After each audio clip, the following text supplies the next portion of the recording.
Hello guys, नमस्कार। हम आज एक टॉपिक लेकर आए हैं जिसका नाम है एक्टोपिक प्रेगनेंसी। ये टॉपिक जीएनएम फाइनल ईयर जो गायनेकोलॉजी सब्जेक्ट है उसका टॉपिक है।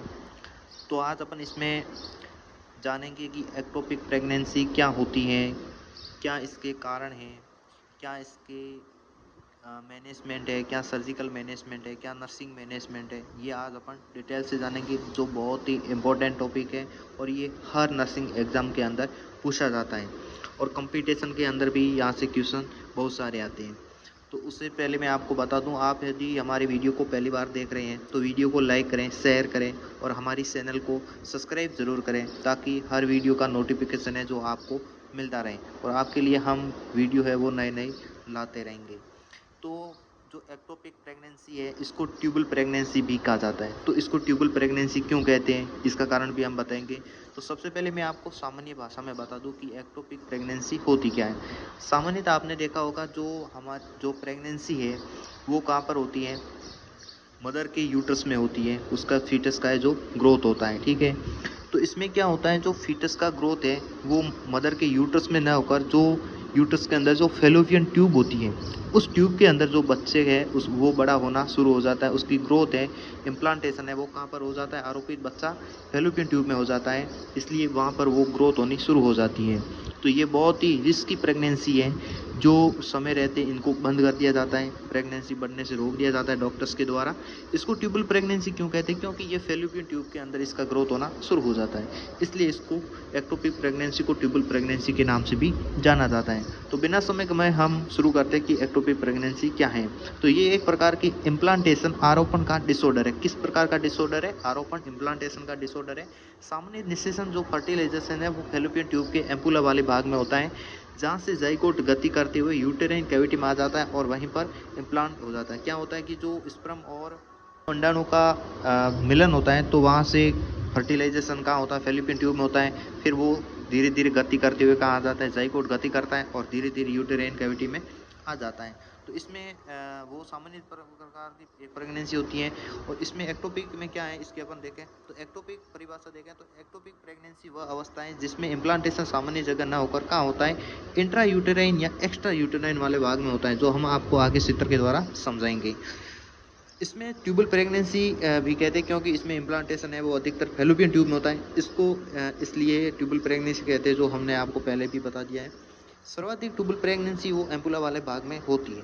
अब आपको ये चित्र दिखता होगा, इसमें क्या होता है कि ये आपका जो यूटेराइन कैविटी है, ये फेलोपियन ट्यूब है, ये फेलोपियन ट्यूब है, ठीक है। तो इसका ऊपर का भाग है वो इंटरस्टिशियल भाग कहलाता है, इसका जो ये भाग एम्पुला कहलाता है, इसका ये भाग स्टमच कहलाता है और इसका ये नीचे वाला भाग है ये इन्फंडिबुलम कहलाता है और ये ओवरी जो अंडाशय प्रदान करती है। तो इसमें क्या होता है, ज़्यादातर जो जीवित रहने की संभावना रहती है वो होती है इंटरस्टिशियल भाग में। यदि बच्चा आरोपित हो जाता है तो वो ज़्यादा जीवित रहने की संभावना बच्चे की होती है।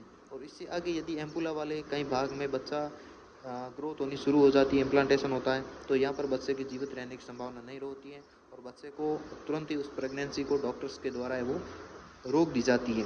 तो ये आप देख लेते हैं कि फेलोपियन ट्यूब यहाँ पर बच्चा है जो ग्रोथ होनी शुरू हो जाती है और सामने बच्चे की ग्रोथ कहाँ होनी चाहिए, यहाँ पर होनी चाहिए, तो यहाँ पर ना होकर कहाँ होने लग जाती है, यहाँ पर। इसलिए इसको एक्टोपिक या ट्यूबल प्रेगनेंसी के नाम से जानते हैं। अब अपन आगे बढ़ते हैं। सर्वाधिक ट्यूबल प्रेगनेंसी के जीवित रहने की जो संभावना है वो इंटरस्टिशियल वाले भाग में होती है, जो हमने पहले बताया था, क्योंकि ये भाग यूट्रस के अधिक नज़दीक होता है। अब इसके कारण क्या है, तो अपन कारण देख लें। एक ट्यूबल डिफेक्ट का कारण और दूसरा है एंडोमेट्रियम डिफेक्ट के कारण, ठीक है। तो इसमें ट्यूबल डिफेक्ट के अंदर देख लेते हैं पीआईडी। पीआईडी क्या है, पेल्विक इन्फ्लामेटरी डिजीज। पीआईडी की फुल फॉर्म क्या है, पेल्विक इन्फ्लामेटरी डिजीज, जो हम आपको बताते हैं।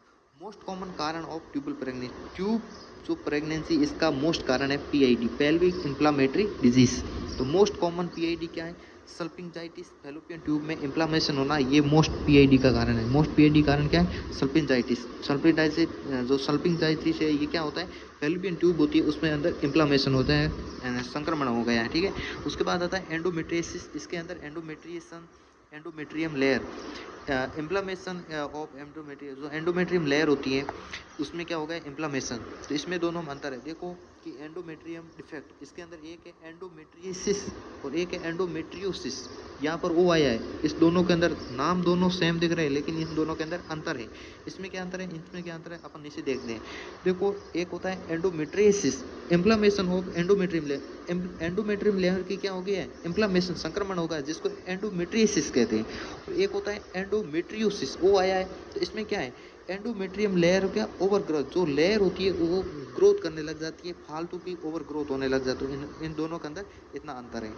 इसमें कारण है कि फैलोपियन ट्यूब में सिलिया का अनुपस्थित होना और फैलोपियन ट्यूब में जन्म से ही कोई विकृति होती है तो वो कारण बन सकता है। उसके बाद साइन एंड सिम्टम्स क्या है, तो मोस्ट कॉमन जो सिम्टम्स है वो लोअर एब्डोमिनल में पेन, जो गर्भवती महिला है उसके लोअर एब्डोमिनल में पेन होगा, nausea, vomiting, refer pain and shoulder, वहाँ से पेन धीरे धीरे शोल्डर तक पहुँच जाएगा। यदि फैलोपियन ट्यूब में रेप्चर हो जाए तो कुलेन साइन दिखेगा।